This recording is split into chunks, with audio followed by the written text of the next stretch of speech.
കേരളത്തിൻ്റെ രാഷ്ട്രീയ രംഗത്ത് വലിയ സംഘർഷങ്ങളിലേക്ക് ജനങ്ങളെ നയിക്കാൻ പോന്ന സംഭവവികാസങ്ങളാണ് കഴിഞ്ഞ ദിവസങ്ങളിൽ ഉണ്ടായത്. അതിൻ്റെ തുടക്കം കണ്ണൂർ റെയിൽവേ സ്റ്റേഷനിൽ നിന്നായിരുന്നു. എന്നാൽ ഇത് കണ്ണൂരിൽ മാത്രം ഒതുങ്ങി നിന്നില്ല. ആരോഗ്യമന്ത്രി വീണ ജോർജിനെതിരെ KSU പ്രവർത്തകർ നടത്തിയ കരിങ്കൊടി പ്രകടനത്തിൻ്റെ തുടർച്ചയായി മന്ത്രിയെ ആക്രമിച്ചു എന്ന പ്രചാരണം നടത്തിക്കൊണ്ടാണ് കേരളം മുഴുവൻ സംഘർഷ മേഖലയാക്കാൻ ഇടതുപക്ഷ യുവജന സംഘടനകളും വിദ്യാർത്ഥി സംഘടനകളും ഒക്കെ തീരുമാനിച്ചത്. അതിന് എരുതിയിൽ എണ്ണയൊഴിക്കുന്ന മട്ടിൽ CPM-ൻ്റെ സംസ്ഥാന സെക്രട്ടറി MV ഗോവിന്ദൻ്റെ ഒരു പ്രസ്താവനയും വരികയുണ്ടായി. MV ഗോവിന്ദൻ പറഞ്ഞത് അതിഭീകരമായ രീതിയിൽ വീണ ജോർജിൻ്റെ കഴുത്ത് പിടിച്ച് തിരിക്കുകയും കൈ വളച്ചൊടിക്കുകയൊക്കെ ചെയ്തു എന്നാണ്. യാതൊരു വസ്തുതയുടെയും പിൻബലമില്ലാതെ നിരുത്തരവാദിത്വപരമായി സംസ്ഥാന സെക്രട്ടറി കൂടിയായ MV ഗോവിന്ദൻ CPIM പ്രവർത്തകർക്കും DYFI പ്രവർത്തകർക്കും ഒക്കെ കൊടുത്ത മെസ്സേജ് നിങ്ങൾ പരമാവധി സംഘർഷം നാട്ടിൽ ഉണ്ടാക്കിക്കോളൂ എന്നതാണ്. CPM-ൻ്റെ PB മെമ്പർ കൂടിയായ ഒരു രാഷ്ട്രീയ നേതാവിനെ സംബന്ധിച്ച് അങ്ങേയറ്റം അപഹാസ്യമായ ഒരു നിലപാടായിരുന്നു ഇത്. അങ്ങനെ ഒരു നിലപാട് പാർട്ടി സെക്രട്ടറി സ്വീകരിച്ചാൽ പിന്നെ DYFI പ്രവർത്തകർക്കും SFIക്കാർക്കും ഒക്കെ ഏത് നിലയ്ക്കും അഴിഞ്ഞാടാനുള്ള സാഹചര്യം സൃഷ്ടിക്കപ്പെടും എന്നത് ഉറപ്പാണ്. അതിൻ്റെ പ്രതികരണങ്ങൾ വിവിധ ജില്ലകളിൽ കണ്ടു. അതിലേറ്റവും മോശപ്പെട്ട കാര്യം നടന്നത് കൊല്ലം ജില്ലയിലാണ്.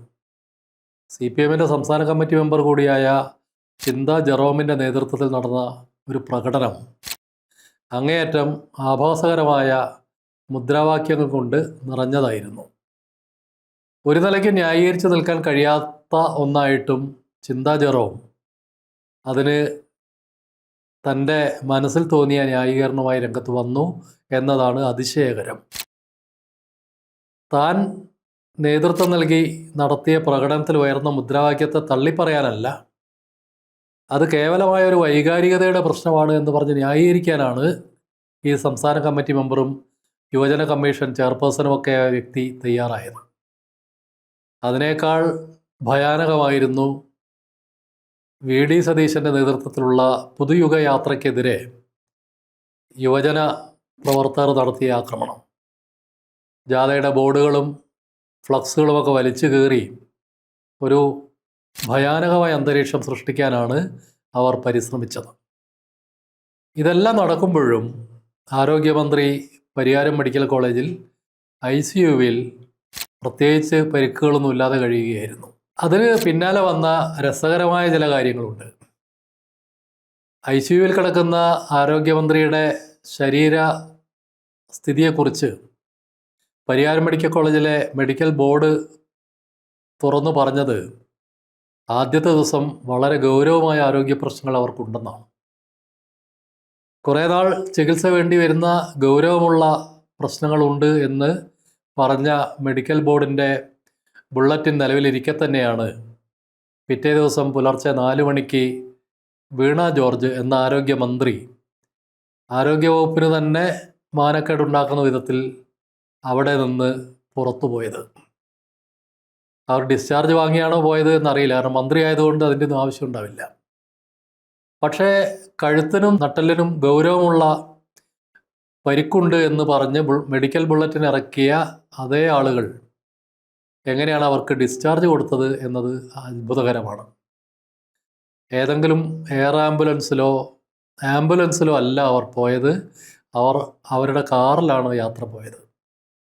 കേരളത്തിലെ റോഡ് വഴി കാർ മാർഗം ഇത്രയും ഗുരുതരമായ പ്രശ്നങ്ങളുള്ള ഒരു രോഗിക്ക് സഞ്ചരിക്കാൻ കഴിയുമോ എന്ന പ്രശ്നം എല്ലാവരും ചിന്തിക്കേണ്ടതാണ്.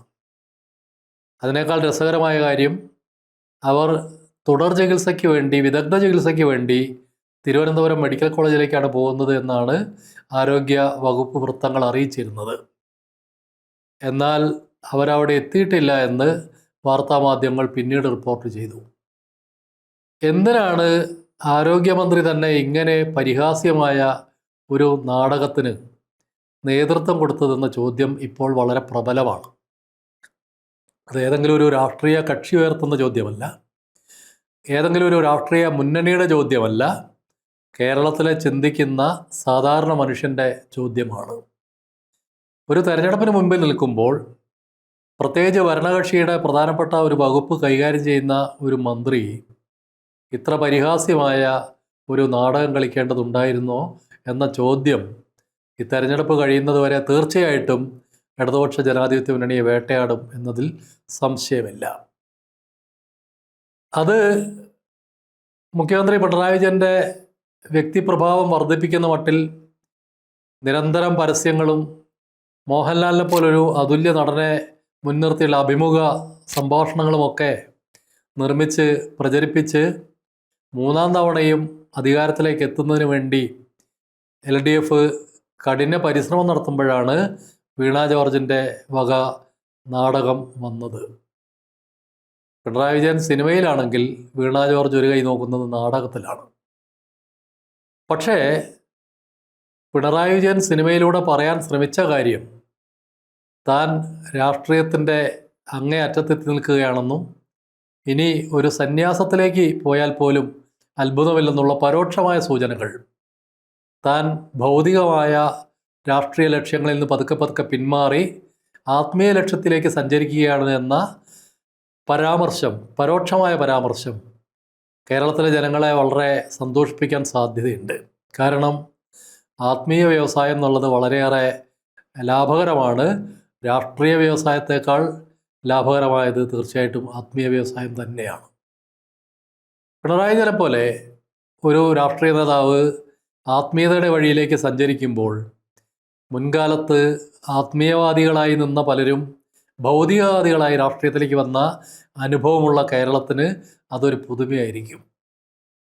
CPIയുടെ വലിയ നേതാവായിരുന്ന NE ബലറാം ജീവിതത്തിൻ്റെ തുടക്കത്തിൽ അദ്വൈതാശ്രമത്തിലെ അന്തേവാസിയാവുകയും സന്യാസിയാവാൻ തീരുമാനിക്കുകയും ചെയ്തതിന് ശേഷമാണ് യാദൃശ്ചികമായി കമ്മ്യൂണിസ്റ്റ് രാഷ്ട്രീയത്തിലേക്ക് വന്നത്.